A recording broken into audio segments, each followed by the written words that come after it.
बाबा आहे हा, तर त्यांनी या ठिकाणी त्या आदिवासी बांधवांना राहण्यासाठी काही जागा दिली नाही. माननीय आमदार साहेबांनी या ठिकाणी काही राहण्यासाठी जागा दिली आहे आणि या अनुषंगाने ते लोक राहतात आहे.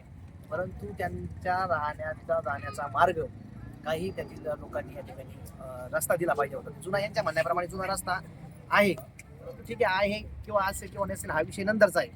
परंतु ज्या ठिकाणी आदिवासी समाज बांधव राहतात त्या ठिकाणी रस्ता हा कायदेशीर या ठिकाणी पाहिजे.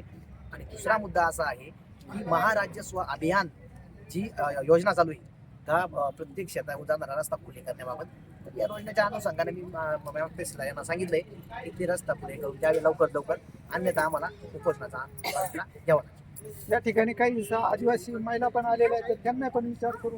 तुमचं नाव काय आहे? नवबाई शंकर बाबा. तुम्ही तिथं त्या हल्लेवाडी या ठिकाणी राहतात तर हा, नेमकी समस्या काय आहे? आम्हाला रस्ता पाहिजे. आमच्या आजारी पडत्या डिलिव्हरीच्या बायांना कसं काय द्यायचं, काय व्हायचं, असं लय अडचणी. रस्ताच नाही आम्हाला. मावशी तुमचं नाव लहानबाई बापू काय? तुमची काय समस्या रस्त्याचीच अडचण आहे. जाण्यासाठी? हा, या जाण्यासाठी. शाळेत जाऊन या ठिकाणी आपण विचारू. तुमचं नाव सांगा.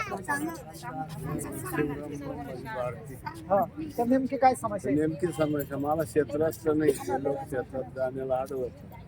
म्हणजे पिकाचे नुकसान उद्या ऊस पुढीला अडवणूक केली, ऊस तसाच राहील. मका गेली सडून 2 एकर. सरकार शेतकऱ्यांना मदत करतं, आदिवासी बांधवांना मदत करतं. कायद्याची तरतूद तास आहे, 90 दिवसात रस्ता आहे. म्हणजे होईल आता. शेतकऱ्यांना मदत करतं, आदिवासी बांधवांना घरकुलासाठी मदत करतं, पण प्रत्यक्ष तिथं जर जाण्यासाठी रस्ताच नाही आणि अशा प्रकारचं नुकसान होतं तर सर्वसामान्य माणसाने करायचं काय? हा मोठा गंभीर प्रश्न निर्माण झालेला आहे. तर या ठिकाणी शासनाने याची दखल घ्यावी. यवन महाराष्ट्र कोपरगाव किसान फोरम.